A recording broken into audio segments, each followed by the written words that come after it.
Maka malaikat maut turun ke sini. Makanya ketika sakaratul maut sudah datang, maka yang baca Quran hentikan. Kenapa? Oh, memang gitu ya. Jangan semakin kenceng. Ayo Pak, insya Allah Pak, gitu. Al-Baqarah Pak, Al-Baqarah Pak. Al-Kahfi, Al-Kahfi. Enggak lah. Yang baca Quran berhenti dulu. Kemudian digantikan dengan kita mentalkin. Antum agak ke sana dikit. Masya Allah ya. Orang yang meninggalnya kooperatif ini.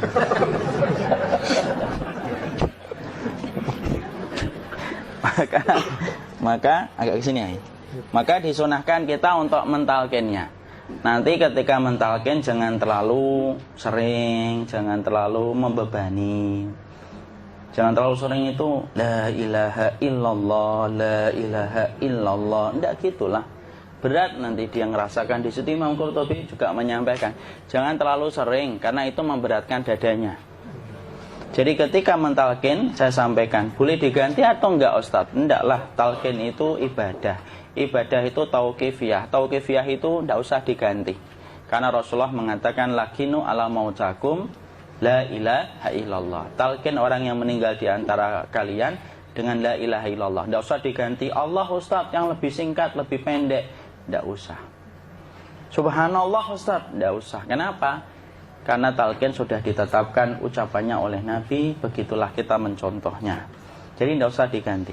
Cara mentalqin, jadi kalau keadaan sudah tenang, tolong kalau sudah sakaratul maut jangan ditinggalkan. Karena sesungguhnya pertempuran setan itu pada detik-detik kematian semacam ini. Dan betul-betul berusaha untuk menjadikan dia murtad. Nanti makanya di situ di buku nanti dibahas kan, pertempuran setan itu sampai detik-detik orang mau mati itu sudah ayo kufur, murtad aja tuh, kamu sakit kan? Nah, itu kayak gitu. Makanya jangan ditinggal. Capek gitu kok nggak meninggal gitu ya. Udah gantian mas. Dan jangan kemudian meninggalkannya. Mangkat dulu gitu. Enggak lah, janganlah. Terus ditampingi terus. Kalau bisa ya sudahlah, berikan waktunya kita untuk sementara waktu itu betul-betul berkhidmah kepada orang yang kita cintai terakhir kalinya. Cara kita kemudian mentalkin adalah, yaitu adalah di sebelah kanannya la ilaha illallah. Biarkan dia mencerna dulu, tidak usah buru-buru kemudian kita langsung nimpali lagi. Dia mencerna dulu sembari kita doakan, peluk, ya Allah dimudahkan gitu. Kalau ada orang yang bisa ngucapin la ilaha illallah, itu siapa yang memberikan itu Ustaz? Yang memberikan kekuatan Allah Pak. Karena ngomong aduh aja sudah tidak mampu. Makanya Allah berfirman dalam surat Ibrahim, yusabbitullahu alladhina amanu bil qawli tsabit fil hayatid dunya wa fil akhirah. Allah teguhkan perkataan orang yang beriman dalam kehidupan dunia dan akhirat. Dunia itu ya ketika menjelang kematiannya. Makanya dia bisa ngomong la ilaha illallah. Sebenarnya ngomong aduh aja udah gak mampu. Kalau bisa ngomong, dia pasti ngomong aduhnya dulu. Tapi Allah yang menggerakkan. Ngomong la ilaha illallah. Makanya mangkana akhiru kalamihi la ilaha illallah dakhalal jannah. Barang siapa akhir kalamnya itu adalah la ilaha illallah, pasti masuk surga. Makanya kita lagi la ilaha illallah. Dah. Cerna dulu. Enggak usah minta diburu-buru ya. Enggak usah gini. Ayo la ilaha illallah. Ayo.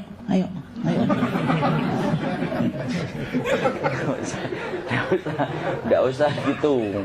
Ya, biarkan dia pelan-pelan gitu. Ayo tapak, ya Allah capek saya Pak. Enggak usah gitu. Ya ucapkan la ilaha illallah. Kemudian dia mencerna. Lalu kalau dia sudah mengatakan, antum mengatakan la ilaha illallah. Ya, kalau sudah mengatakan la ilaha illallah, berarti sudah. Enggak usah ditalkin lagi, enggak usah. Belum meninggal juga Ustaz? Enggak apa-apa, biarin aja. Dia di situ aja. Kecuali dia ngomong lagi dan enggak usah diajak ngomong, alhamdulillah ya Pak, ya Allah gitu. Terus dia jawab, alhamdulillah. Ya. Itu berarti ucapan terakhirnya alhamdulillah. Atau ketika habis ditalkin la ilaha illallah, dia ngelihat air. Nah, itu berarti ucapan terakhirnya air. Talkin lagi. Nggak usah marah. Aduh Pak minta air. Mau minta air nanti aja dikubur gitu loh. Jangan gitu. Biarin aja. Jangan kemudian setelah la ilaha illallah La ilaha illallah. Terus, ayo tutup, awas ya ngomong lagi ya. Nggak usah gitu juga. Maka kemudian setelah la ilaha illallah sudah, nggak usah diajak ngomong gitu. Terus kemudian nggak usah ada anaknya perempuan, ya Allah Pak, sudah bisa ngomong la ilaha illallah, usah gitu. Cukup dalam hati alhamdulillah gitu. Diam kita dengerin gitu. Disitulah nanti biasanya detik-detik dia terakhir. Dia nanti ngeliat di sini Pak, prosesnya itu nanti kaki langsung sebagian jempol dingin dia. Kaki, telapak kakinya langsung kalau kita geningkan dingin kayak kaki yang kena AC langsung. Kemudian dia langsung ningkup gini, dikit dia, mulai kaku dia. Atau kalau enggak, gini dia. Langsung kayak jatuh, kayak kepala nanti yang paling terakhir. Kepala itu pasti ada gerakannya Pak, ini meninggal itu. Pasti gitu. Pasti gitu. Karena apa? Sudah tidak ada beban ruh yang menahannya. Ya, cabut ya, set pelan, maka kemudian malaikat itu. Tapi tetap sakit lah. Walaupun dikatakan ringan, tetap sakit. Maka kemudian sakit gitu. Ngelewatin sini. Jantung kemudian sudah tidak berfungsi. Kemudian ginjal Pak, ngelewatin ginjal tidak berfungsi. Bapak bayangkan kan, kalau yang pernah sakit batu ginjal Pak, sepakat nggak kalau kita batu ginjal itu sakitnya luar biasa Pak? Itu baru titik batu kecil di ginjal. Kita bisa bayangkan tiba-tiba ginjal tidak berfungsi. Sakitnya kayak apa Pak? Tiba-tiba ginjal nggak berfungsi, pankreas naik, kemudian tek jantung. Jantung ini dia masih hidup dia, di sininya masih hidup walaupun jantungnya sudah berhenti. Naik. Kemudian mata, dia ngelewatin mata. Organ tubuh yang paling setia sama ruh itu mata. Maka kemudian mata dia ngelihat dia, set. Ngelihat set keluarnya, set naik dia. Ya dilihat ini sama dia. Makanya Rasulullah mengatakan innar ruha idza qubida tabi'ahul basar. Ruh itu kalau dicabut, mata itu ngikutin kemana perjalanan ruh itu. Makanya ada yang meninggalnya gini. Ya itu bukan tanda su'ul khatimah. Itu tanda fitrahnya mata ngikutin ruh. Atau kemudian bukanya sedikit. Ada yang kayak senyum Pak. Ada yang kesini yang keringetan. Nah itu tanda husnul khatimah. Ada yang senyum. Jadi sakitnya setelah selesai itu plong gitu loh. Makanya kemudian ada yang tersenyum. Maka itu tanda. Kalau kita ngelihat orang yang membuka mata kayak gini, tidak usah takut. Cepat-cepat kemudian kita nanti tutup. Biasanya kalau terlalu lama, itulah yang menjadikan ini tidak bisa ditutup. Makanya harus pakai kapas akhirnya. Karena apa? Karena pas meninggal nggak langsung ditutup. Biasanya karena perawat takut, dokternya juga nggak tahu itu, dibiarin itu. Makanya ada beberapa mata yang ditutup pakai tensoplas kan? Sebenarnya kalau langsung bisa nutup dia, fitrahnya nutup mata itu. Jadi kemudian kita baca Allahumma firlahu warhamhu wa'afihi wa'fuanhu atau bismillah wassalatu wassalamu ala rasulillah, tutup. Bismillah. Tidak usah takut. Kecuali buka lagi ya, ini baru kita kabur bareng. Kalau buka lagi Pak, Insya Allah Pak, ya Allah ya kita kabur bareng-bareng Pak. Diusap Pak, diusap gini. Enggak disenggol gini enggak. Begini kan, sudah meninggal dunia. Tangan boleh begini, boleh diluruskan, tidak ada ketentuannya. Boleh gini, boleh kemudian lurus. Tidak usah disalahin kalau ada yang lurus. Lu itu tangannya gimana sih? Posisikan kayak sholat. Tidak ada perintah kayak gitu. Jadi kemudian dikondisikan saja. Terus maka kemudian dipijit-pijit, akiknya dikeluarin. Kemudian jamnya dilepas, gigi palsunya dilepas kalau ada. Ya. Kemudian apa setelah itu? Coba buku.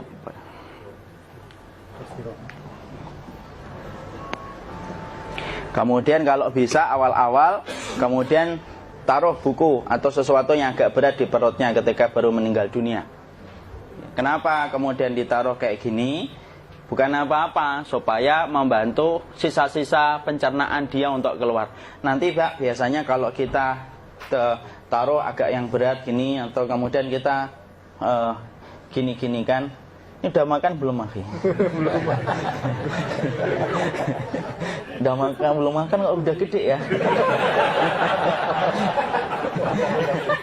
Maka pencet-pencet kayak gini biasanya nanti ketika dimandikan, nah pas dimandikan diginikan saja. Aduh. Nah ini dia sudah keluar di belakang, dia gini. Terus nanti keluar dia. Nah ini keluar langsung di belakangnya. Dan memperlakukan orang kalau sudah meninggal dunia itu yang lembut gitu. Kenapa? Inna kasra admil mayyiti kakasri admil hayyi.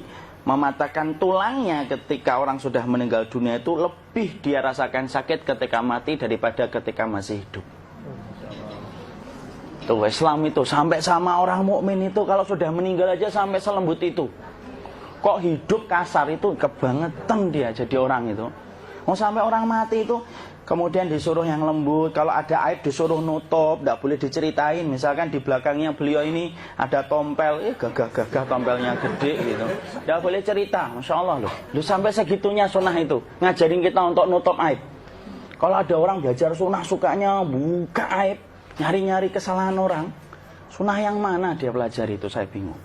Makanya kemudian gini, setelah selesai maka kemudian tutup dengan kain. Maaf ya, ya. Ya. Nanti kalau nggak kuat napas ngomong ya. Maka ditutup kayak gini, ditempatkan kemudian jangan di tanah tapi di atas dipan. Karena apa? Syekh Abu Malik Kamal Said Salim dalam Sahih Fikih Sunnah menyampaikan supaya tidak cepat busuk. Dia taruh di atas. Kemudian ditutup pakai kain apa saja. Ya, sembari nanti kita mempersiapkan tempat mandinya, tempat kafannya dan yang lain sebagainya. Maka kemudian kalau ada yang datang boleh dibuka.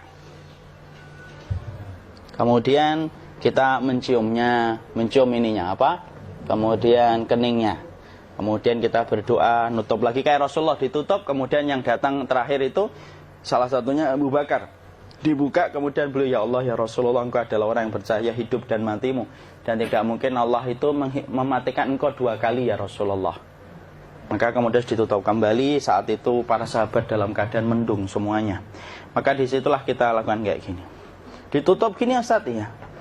Kasihan tidak bisa nafas, insya Allah tidak butuh nafas lagi. Jadi kemudian kita semacam ini kita persiapkan apa yang bisa kita lakukan.